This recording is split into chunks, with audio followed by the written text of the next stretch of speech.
నంద్యాల పద్మావతి నగర్లో మన ఊరు మన గుడి మన బాధ్యత కార్యక్రమం జరిగింది. స్వచ్ఛ భారత్ పార్కులో దేవుడి పాత పటాలకు శాస్త్రోక్తంగా నిమజ్జనం నిర్వహించారు. ఇళ్లల్లో పూజలు చేయని దాదాపు 200 దేవుడి పటాలకు అర్చకులు సుధీంద్రాచార్యులు పూజలు చేశారు. అనంతరం వాటి గ్లాసులను ఫ్రేమ్లను విడదీసి చిత్రాలను నీటిలో నిమజ్జనం చేసినట్లు ఆయన తెలిపారు. యువతకు విద్యార్థులకు చదువుతో పాటు మన సంస్కృతిని నేర్పాల్సిన అవసరం ఉందన్నారు.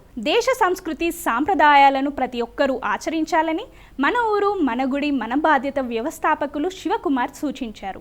మనమందరం మన ఊరు మన గుడి మన బాధ్యత సేవకులందరము సేకరించినటువంటి పాత దేవుడి పటాలు ఫ్రేమ్స్ వివిధ దేవాలయాల నంద్యాలలో ఉన్న వాటిని మన వాళ్ళు సేకరించి పెట్టున్నారు.